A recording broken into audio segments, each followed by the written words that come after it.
DNA fingerprinting. DNA fingerprinting,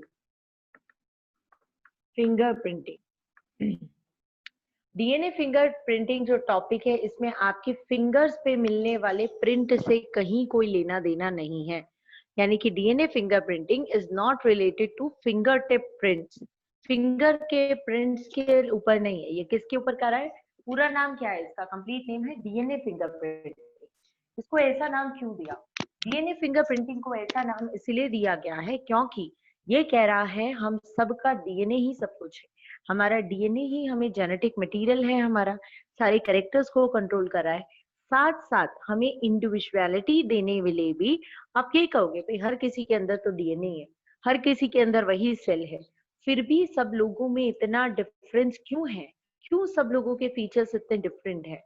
तो this is what we are going to find in DNA fingerprinting. DNA fingerprinting कहता है हम उस sequence का पता लगाएंगे जो सीक्वेंस आप में, मुझ में और किसी में, सब में अलग है। कोई भी दुनिया में ऐसा इंसान नहीं है जिसके अंदर वो वाली सीक्वेंस मिल सके। So we have to find that sequence. We have to find that sequence which provide individuality to a person, जो किसी पर्सन को इंडिविजुअलिटी देती है, अलग पहचान देती है, उसको हमें फाइंड आउट करना है। इसे डीएनए फिंगरप्रिंटिंग कहते हैं। बट इसका भी एक है कि जो ट्विंस होते हैं, आइडेंटिकल ट्विंस होते हैं, यानी जो बिल्कुल जुड़वा होते हैं ना, जो दिखते भी एक जैसे हैं, ये नहीं कि एक साथ पैदा हुए, उनकी बात नहीं कर रही। कई बार जो एक साथ पैदा हुए बिल्कुल अलग होते हैं, हम उनकी बात नहीं कर रहे हैं। हम किन की बात कर रहे हैं? हम उनकी बात कर रहे हैं जो बिल्कुल सेम टू सेम दिखते हैं, आइडेंटिकल ट्विंस। दो भाई हैं या दो बहनें, एग्जैक्ट कॉपी है एक दूसरे की। अगर ऐसे हैं तो उनके अंदर जो डीएनए फिंगरप्रिंटिंग है, उन दोनों के जो डीएनए फिंगरप्रिंट्स है वो बिल्कुल सेम मिलेंगे, अलग नहीं मिलेंगे। तो दुनिया में सिर्फ आइडेंटिकल ट्विंस को छोड़ के बाकी सब में ये अलग होते हैं। ठीक है, तो आपको ये जानने के लिए आपको थोड़ी डीएनए की नॉलेज होना जरूरी है। आपको डीएनए का स्ट्रक्चर तो पता है, बट और डीएनए में कितना टाइप है, क्या कुछ है, वो समझिए। आपको कल ह्यूमन जीनोम प्रोजेक्ट पढ़ाया गया था, उसमें आपने पढ़ा था less than 2% of DNA codes for protein. ये बात पढ़ी थी ना कि 2% से भी कम डीएनए प्रोटीन के लिए कोड करता है, यानी बाकी का सारा नॉन कोडिंग हिस्सा है। यहाँ देखें, मैं डीएनए बना रही हूँ, मान लीजिए ये वाला जो हिस्सा है ये किसी ना किसी प्रोटीन के लिए कोड करेगा, यानी इससे आरएनए बनेगा, इससे प्रोटीन बनेगा। फिर ये ऐसा आ गया जो कोई किसी के लिए कोड नहीं करता, देन अगेन ये आ गया कोई कोडिंग हिस्सा, देन अगेन आ गया नॉन कोडिंग, देन अगेन आ गया कोडिंग हिस्सा। ये वाला कौन सा है? This is the coding region. ये कोडिंग रीजन है, कोड करता है ये किसी ना किसी के लिए, राइट। ये कैसा हिस्सा है? ये नॉन कोडिंग रीजन है, ये किसी के लिए भी कोड नहीं करता, इसीलिए हम इसको नॉन कोडिंग रीजन कहेंगे। सो मैंने जहां पर भी ऐसा बना रखा है वो कोडिंग रीजन है, यानी वो सब आपका आरएनए बनेगा और आरएनए से उससे प्रोटीन भी बनेगा। ये एक्सप्रेशन में इन्वॉल्व है, this is not involve in expression. अब जो नॉन कोडिंग है, इसके अंदर दो टाइप की सीक्वेंसेस होती हैं। एक होती है non repetitive sequence, non repetitive sequence और एक होती है आपकी रिपीटेटिव सीक्वेंस। रिपीटेटिव सीक्वेंस मतलब क्या? एक तो ये है यहाँ पर जो कोई कोड नहीं करता, ध्यान से सुनना है ये सारे वर्ड।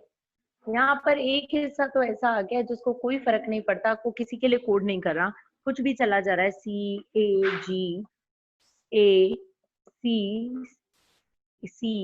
C ऐसा कुछ चल रहा है, कोई मतलब नहीं है आगे पीछे से, जो मर्जी आ रहा है आता जा रहा है। इट इज नॉन रिपीटेटिव, ये कहीं रिपीट नहीं हो रहा।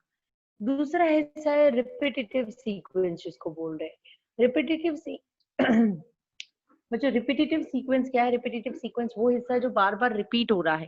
For example AGC, so this AGC is getting repeated many a times. AGC, again AGC, then again AGC, then again AGC, and so on. It is getting repeated.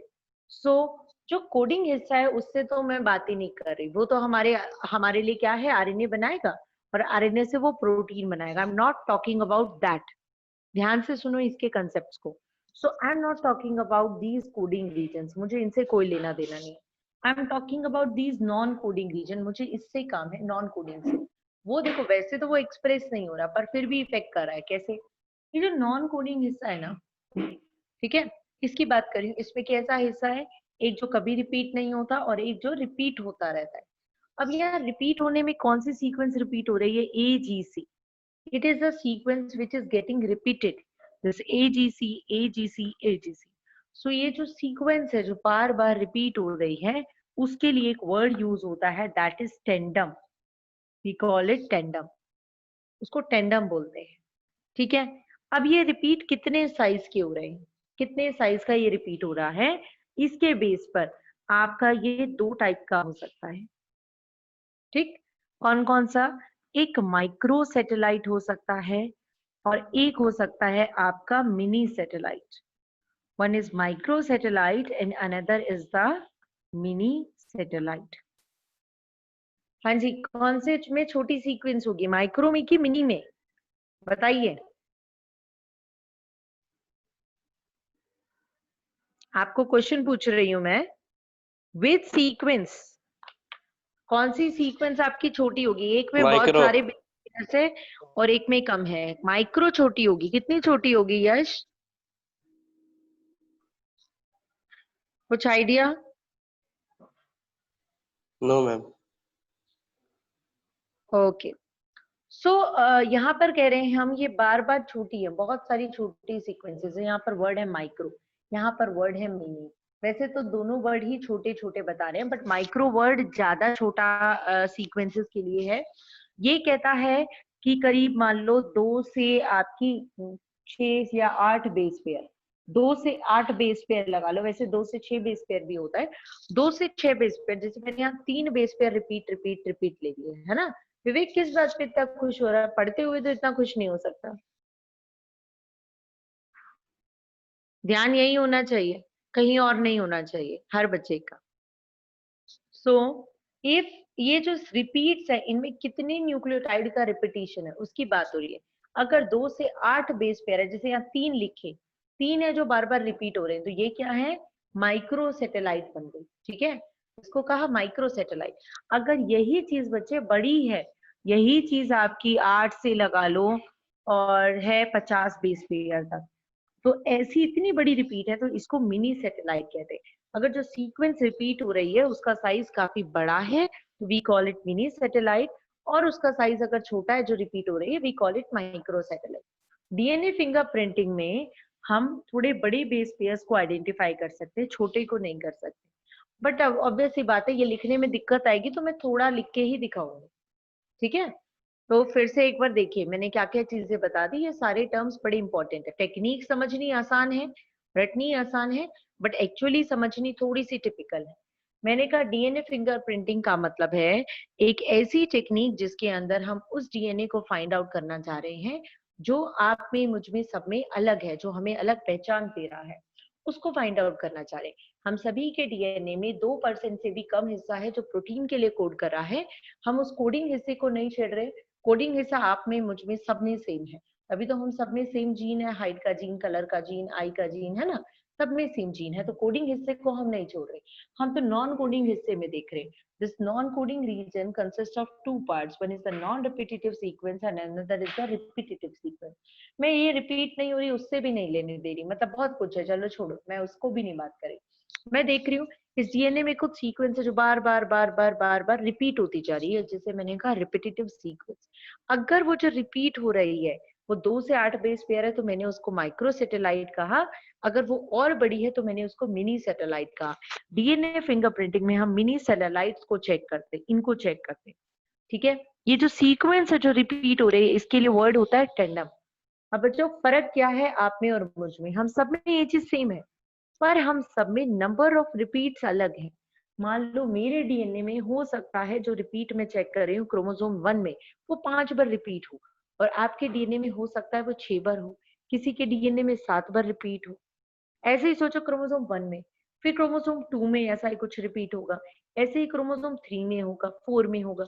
Her chromosome में ऐसे ही कुछ repeats होंगे और उन repeats का number very करेगा। मतलब मैं क्या कहना चाह रही हूँ, मेरे क्रोमोसोम 1 में अगर जो भी रिपीट हो रहा है वो 5 बार है और क्रोमोसोम 2 में मेरा 2 ही बार रिपीट है, क्रोमोसोम 3 में मेरा रिपीट जो है वो 6 टाइम है, मान लो। तो अगर आप हो ना, आपके अंदर हो सकता है ये 5 बार हो सकता है ये 2 बार हो, पर सारा सेम नहीं हो सकता। ये जो 6 है तो आपके में कुछ अलग होगा।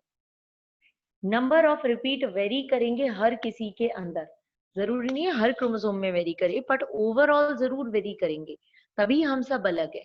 तो मुझे क्या चेक करना है डीएनए की फिंगरप्रिंटिंग में? मुझे काउंटिंग चेक करनी है। मेरे डीएनए में 5 रिपीट है, तुम्हारा डीएनए निकाल के चेक करूंगी तुम्हारे में 5 रिपीट है कि 6 रिपीट है कि 7 रिपीट है। ठीक है, तो हम ये रिपीट्स को काउंट करके बताएंगे कौन सेम है। किसी जगह मुझे कोई ब्लड सैंपल मिला, मैंने उससे सेल निकाला, उससे डीएनए निकाला, उससे रिपीट चेक की। अब मैं कहूँ ये ब्लड डॉट किसका आया, तुम कह देते हो झूठ, मेरा तो नहीं है, दूसरा कह रहा मेरा भी नहीं है। मैं कहूँ तुम दोनों ही तो यहाँ थे, तुम दोनों में से ही किसी का है, तो तुम दोनों का डीएनए निकाल के मैं चेक करूंगी। ठीक है, उस डॉट में मुझे मिले 5 बार रिपीट, तुम्हारे डीएनए दोनों के डीएनए में से जिसके में 5 बार रिपीट मिले उसका ही ये ब्लड है, फिर तुम झूठ बोल रहे हो, तुम्हारा झूठ वहां पकड़ा जाएगा। मतलब इसका ऑप्शन ही नहीं है, वो तो करेक्ट है, जो बोल रहा है वो बिल्कुल ठीक बोल रहा है, जो निकल के आएगा वो बिल्कुल ठीक निकल के आएगा। So in DNA fingerprinting we have to work on mini satellites. हम मिनी सैटेलाइट्स पे वर्क करते हैं। और जैसा कि मैं एक और वर्ड यूज कर रही हूँ अभी, जैसा कि मैंने बोला, आप में, मुझ में, सब में कितनी बार रिपीट हो रहा है उसका रिपीटिशन का नंबर चेंज है। इसके लिए बोलते हैं VNTR। VNTR का मतलब है variable number of tandem repeats.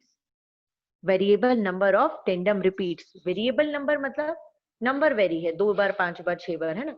Tandem repeats, tandem किसको कहते हैं? सीक्वेंस को कहते हैं। रिपीट्स यानी कितनी बार रिपीट हो रही है। तो हम सब में इस टेंडम के रिपीट की नंबर वेरी कर रहे हैं, इसे कहते हैं variable number of tandem repeat. कई वर्ड बच्चों मैंने यूज कर लिए हैं। ठीक है, अभी एक बात और, एक वर्ड और यूज करूंगी मैं, उसके बाद मैं आपसे पूछूंगी, आप मुझे डाउट दीजिएगा। देखिए, अगर मैं किसी पर्सन का सारा डीएनए लूं और उस डीएनए को एक टेस्ट ट्यूब में डालूं और उस टेस्ट ट्यूब में डीएनए डालने के साथ साथ अगर मैं उसमें सीजियम क्लोराइड डाल दूं और फिर इसको मैं सेंट्रीफ्यूगेशन कर दूं, सेंट्रीफ्यूगेशन यानी बहुत हाई स्पीड पे रोटेट कर दूं, बहुत हाई स्पीड। ऐसा करने के बाद इसके अंदर बैंड्स बन जाएंगे, ऐसे बैंड्स बन जाएंगे। और ये कंप्यूटर से अटैच है, वो कंप्यूटर में मुझे ग्राफ नजर, सॉरी, उस कंप्यूटर में बच्चों मुझे ग्राफ नजर आएगा, बड़ा ग्राफ, छोटा ग्राफ, बड़ा ग्राफ, कहीं छोटा ग्राफ। ये क्या रिप्रेजेंट कर रहा है? जो बड़ा ग्राफ है ना, कहते हैं ये रिप्रेजेंट कर रहा है बल्क डीएनए, बल्क डीएनए। और ये जो छोटे ग्राफ है ये रिप्रेजेंट कर रहे हैं सैटेलाइट डीएनए। आप सैटेलाइट डीएनए तो तुम्हें पता है क्या होता है? सैटेलाइट डीएनए इसी को ही कहते हैं जो रिपीट हो रहा होता है। बल्क डीएनए किसे कहते हैं? बल्क डीएनए इस पूरे को कहते हैं, कोडिंग को भी प्लस नॉन रिपीटेटिव सीक्वेंस को भी, इन दोनों को मिला के बल्क डीएनए कहते हैं। तो कहते हैं ये सारा डीएनए तो एक बड़ा सा पीक बनाएगा और ये वाला रिपीट होने वाला डीएनए छोटे पीक्स बनाएगा। तो मुझे कौन से चाहिएंगे? ये छोटे पीक्स वाले डीएनए मेरे काम के होंगे, इनको मैं यूज में लूंगी। So I have used many terms for you, बहुत सारे और लॉजिकल टर्म्स है। अगर आपने ध्यान से नहीं सुना तो आप नहीं समझ पाएंगे। Now we are having coding sequence, non coding sequence, non repetitive sequence, repetitive sequence, micro satellite, mini satellite, tandem, variable number of tandem repeats, bulk DNA and the satellite DNA. अब मुझे बोलो, इन सारे वर्ड्स में से कोई भी word पूछना है तो पहले वो बताइए आप लोग, तभी आगे का पता हूँ। हाँ जी, now you are allowed to ask questions. इनमें से कोई भी वर्ड अगर आपको क्लियर नहीं है तो यू कैन आस्क है इस हिस्से को। प्लस में जो आपका नॉन कोडिंग हिस्सा है, तो इस नॉन कोडिंग हिस्से में से जो आपकी सीक्वेंस रिपीट नहीं होती ना, उस सीक्वेंस को, यानी नॉन रिपीटेटिव सीक्वेंस प्लस में कोडिंग हिस्सा जो हमारे काम का नहीं है, वो सारा बल्क डीएनए है। डीएनए फिंगरप्रिंटिंग में वो काम का नहीं है, ऐसा नहीं है काम का नहीं है, असली काम का तो कोडिंग हिस्सा ही है। पर इस टाइम वो बल्क डीएनए कौन सा है? कोडिंग हिस्सा plus non repetitive sequence of this non coding reason. और बताइए, और कौन सा वर्ड नहीं पता आपको? मैम जो टेंडम है वो है रिपीटेड सीक्वेंस, कि वो कितनी बार आ रहा है, और वीएनटीआर भी तो वही हो गया फिर। बच्चे tandem is the sequence, sequence को टेंडम बोल रहे हैं। ये जो सीक्वेंस है ना, कि क्या सीक्वेंस है ये, इसको नाम टेंडम है। VNTR तो है number of times it is getting repeated, it is varying in number. Okay ma'am. हाँ, और बोलिए, आपको पेपर में क्वेश्चन आता है व्हाट इज सैटेलाइट डीएनए या व्हाट इज रिपीटेटिव डीएनए, ये क्वेश्चंस आते हैं, तो आप क्या जवाब देंगे? सैटेलाइट डीएनए के लिए आप कहेंगे satellite DNA is that repetitive sequence which when done cesium chloride density gradient centrifugation are obtained in the form of small peaks। जब डेंसिटी ग्रेडियंट सेंट्रिफिकेशन करें तो जिस डीएनए के छोटे पीक्स आते हैं उस डीएनए को सैटेलाइट डीएनए कहते हैं। ठीक है, व्हाट इज रिपीटेटिव? हाँ, माइक्रो सैटेलाइट, माइक्रो सैटेलाइट इसी को तो बताया मैंने, रिपीटेटिव सीक्वेंस को ही बोलते हैं सैटेलाइट। अच्छा नहीं मैम, ये मतलब साइज कितना है इसका? साइज का नंबर नहीं दिख रहा। इस पे लिखा है 2 से 8 के बेस पे। अच्छा मैम, 8 है क्या वो? हाँ जी 8 है। और बताइए, क्लियर है सभी को? So we can move forward then. Okay, so logically तो दिमाग में अपने बैठा लो, हमें क्या देखना था? हमें ये देखना था कौन डीएनए अलग बना रहा है। अलग बनाने का मतलब ऐसे नहीं है, अलग बताने का मतलब इंटरनली आपकी पहचान है। तो हमें कोई डीएनए की सीक्वेंस नहीं देखनी कि ATGC है, तुम्हारे डीएनए में GTCA है। मुझे सीक्वेंस से कोई लेना देना नहीं है। सीक्वेंस तुम में भी वही है, सीक्वेंस मुझ में भी वही है। मैं क्या चेक कर रही हूँ? वो कितनी बार रिपीट हो रही है। मैं तो ये रिपीटिशन चेक कर रही हूँ, सब number of times it is getting repeated. Is it clear? तो मुझे नंबर का मतलब है, मुझे सीक्वेंस से मतलब बिल्कुल भी नहीं है। चलो तो शुरू करते हैं ये प्रोसेस। डीएनए फिंगरप्रिंटिंग का प्रोसेस देने वाला साइंटिस्ट कौन था? Alex Jeffrey. एलेक्स जेफरी ने दी थी बच्चों डीएनए फिंगरप्रिंटिंग। ठीक है, सो आपको अब टर्म सारे क्लियर हो गए हैं।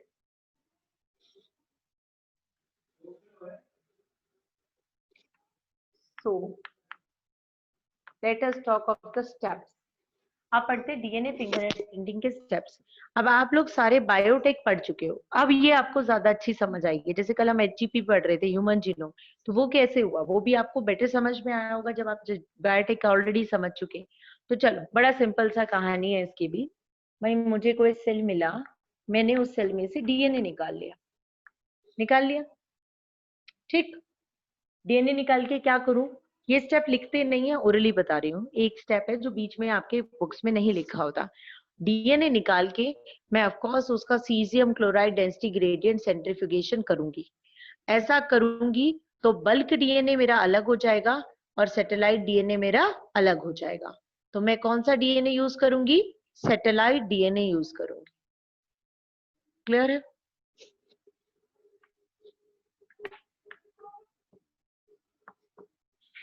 अब क्या करूं इसको रिस्ट्रिक्शन एंडोन्यूक्लियस से ट्रीट करो। Right, I will treat them with restriction endonuclease. Restriction endonuclease बच्चों इस डीएनए के क्या कर देंगे? टुकड़े कर देंगे। वही वाली बात, बायोटेक वही प्रोसेस यूज कर रहा है। बट आप ये बताओ, डीएनए टुकड़े हो गए पर टुकड़े दिखाई तो नहीं देंगे ना, कल भी यही बात की थी हमने। तो कौन सा प्रोसेस यूज करूं इन टुकड़ों को अलग अलग करने के लिए? जल्दी से बताएंगे। मैंने एक पर्सन का सेल निकाला, सेल में से डीएनए निकाल लिया, डीएनए में रिस्ट्रिक्शन एंडोन्यूक्लियस से कट किया तो टुकड़े हो गए, पर टुकड़े दिख नहीं रहे। टुकड़ों को अलग अलग कैसे करूं? Which process? Be fast. Which process? हाँ भाई Rishabh, which process is required to separate the DNA fragment? Ma'am gel electrophoresis. Gel electrophoresis. Gel, ma'am mute नहीं हो रहा था। सो जेल इलेक्ट्रोफोरेसिस, सो हमने जेल इलेक्ट्रोफोरेसिस ली, और जेल इलेक्ट्रोफोरेसिस करेंगे तो आप सबको पता है डीएनए के बैंड्स हो जाएंगे अलग अलग। कोई बैंड बड़ा इधर रह गया, छोटा बैंड आगे भाग गया, थोड़ा सा बड़ा इधर रह गया, और बड़ा और पीछे रह गया, ऐसे ऐसे करके डीएनए के बैंड सेपरेट हो गए। अब इसके बाद क्या करेंगे? इसके बाद बच्चों हम करेंगे southern blotting. Southern blotting, what is southern blotting? Southern blotting में इस डीएनए के चैम्बर से, डीएनए के चैम्बर क्या है ये सब पता है, सबको पता है, ग्रोव्स की जेल है, सबको पता है सारी चीज। मैं जेल को निकालूंगी, और जेल को निकालने के बाद इस जेल पे रखूंगी नाइट्रोसेल्यूलोज की मेम्ब्रेन। कौन सी मेम्ब्रेन रखी है जेल पे? Nitrocellulose membrane. और जैसे ही इसको हटाऊंगी, सारे के सारे डीएनए के बैंड मेरी नाइट्रोसेल्यूलोज मेम्ब्रेन के ऊपर आ जाएंगे। इस प्रोसेस को कहते हैं सदर्न ब्लॉटिंग। मैंने क्या किया? मैंने डीएनए बैंड्स को ट्रांसफर किया on nitrocellulose membrane, nitrocellulose membrane. This is process called southern blotting. Clear है? Now I'm done with this process. तो मेरे अब इसके ऊपर मेरे पास ये चैम्बर है, और इसके ऊपर मेरे पास ऐसे फ्रेगमेंट आ चुके हैं, डीएनए आ चुका है जहां जहां भी टुकड़े थे। अब मैं इसके अंदर ऐड करूंगी DNA probes. Now what are DNA probes? Probes क्या होती है? प्रोब्स होती हैं बच्चों डीएनए की न्यूक्लियोटाइड की ही सीक्वेंस। आप ये बताओ, मैंने कहा जो सीक्वेंस रिपीट हो रही है वो है AGCTA, ये बार बार रिपीट हो रही है डीएनए में। तो मैं किसकी प्रोब तैयार करूंगी? इसके अपोजिट तैयार करूंगी। ए का अपोजिट T, G का अपोजिट C का अपोजिट G, T का अपोजिट A, और A का opposite T। This is the probe, ये मेरी प्रोब है, राइट? इसको मैं रेडियो लेबल कर दूंगी, किसी रेडियो एक्टिव आइसोटोप से इसको लेबल कर दूंगी। क्लियर है? मान लो फॉस्फोरस डाल दिया मैंने, P32 डाल दिया, तो P32 डालेंगे तो पूरे डीएनए में फॉस्फोरस होता है, पता है आपको? फॉस्फोरस की वजह से रेडियो लेबल हो जाएगा। This is probe. मैंने ये प्रोब इसमें डाल दी। प्रोब डालने के बाद क्या होगा? प्रोब बाइंड हो जाएगी, बाइंड हो जाएगी। Are you getting? मान लो मैंने ऐसी वाली कितनी प्रोब तैयार कर दी, मैंने ऐसे वाली 100, 200, 1000 ऐसे प्रोब्स तैयार करके मैंने डाल दी। तो अगर मान लो इस जगह पर 5 बार रिपीट है तो कितनी प्रोब अटैच हो जाएगी? 5। यहाँ पर मान लो 2 बार रिपीट है तो यहाँ कितनी प्रोब ऐड हो जाएगी? 2। हर बार ऐसे ऐसे प्रोब्स ऐड हो जाएंगी। 1000 प्रोब डाली, मान लो यहाँ पर सिर्फ 500 प्रोब लगी, तो बाकी प्रोब्स को मैं क्या कर दूंगी? Wash. Extra probes are washed. पहले यहाँ तक एक बार रिपीट करती हूँ, ध्यान से सुनिएगा। हमने क्या किया? हमने एक पर्सन का सेल लिया, सेल से डीएनए निकाला, और डीएनए से रिस्ट्रिक्शन एंडोन्यूक्लियस की मदद से उस डीएनए को कट किया। उसके बाद जेल इलेक्ट्रोफोरेसिस से उसके बैंड्स को मैंने सेपरेट किया जेल के ऊपर, राइट? जेल के ऊपर सेपरेट करने के बाद मैंने उनको नाइट्रोसेल्यूलोज मेम्ब्रेन पर शिफ्ट किया, यानी कि मैंने सदर्न ब्लॉटिंग की। सदर्न ब्लॉटिंग करने के बाद अब मैंने इसके complementary radio active probes add की। जो रेडियो एक्टिव प्रोब्स है इसके साथ ऐड हो जाएगी। जितनी प्रोब्स ऐड होनी है ऐड होंगी, बाकी प्रोब्स को वॉश कर देंगे। नाउ इसको मैं विजुअलाइज करना चाहती हूँ, तो विजुअलाइज करने का स्टेप कहलाएगा auto radiography. Auto radiography, auto radiography में हम यूवी रेज का यूज करते हैं, और यूवी रेज के अंदर हम इसको देखते हैं। फिर वो हमें रेडियो एक्टिविटी की वजह से चमकता हुआ दिखाई देगा, और हम गिन लेंगे कि किसकी प्रोब कितनी बार रिपीट हुई। हम वहां पर आराम से गिन लेंगे कि इसके क्रोमोसोम 1 पर 5 रिपीट है, क्रोमोसोम 2 पे 2 रिपीट्स है, क्रोमोसोम 3 पे 5 रिपीट्स है। ऐसे हम चेक कर लेंगे, और उसके बाद दूसरे पर्सन से अगर हम चेक करना चाहते हैं तो हमें आइडिया लग जाएगा कि ये उसी पर्सन का है या किसी और का डीएनए है। Is it clear? तो स्टेप्स याद रखिएगा, पेपर में आ जाते हैं, बड़ा आसान सा क्वेश्चन है, the steps of DNA fingerprinting. उल्टा पुल्टा मत करना, आगे के तो स्टेप सबको ही अब रट गए होंगे जेल इलेक्ट्रोफोरेसिस तक। बस फिर मेम्ब्रेन पे ट्रांसफर करना है, that is called southern blotting, और उसके बाद प्रोब्स को डालना है।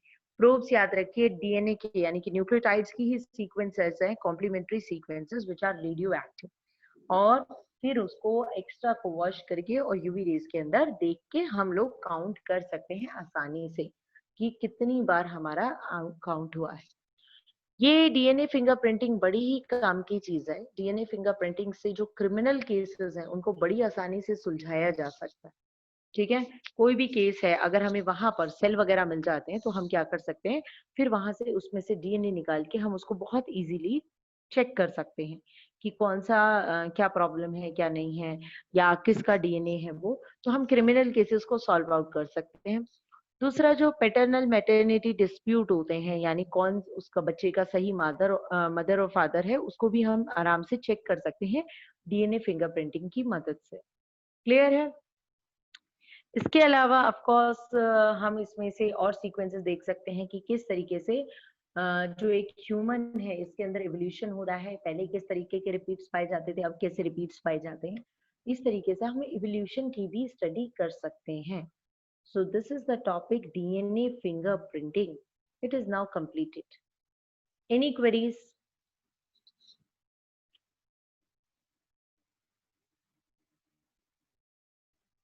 Queries? Unmute. Please allow them to unmute. They can, ma'am, they are allowed. Okay. We can stop recording, ma'am.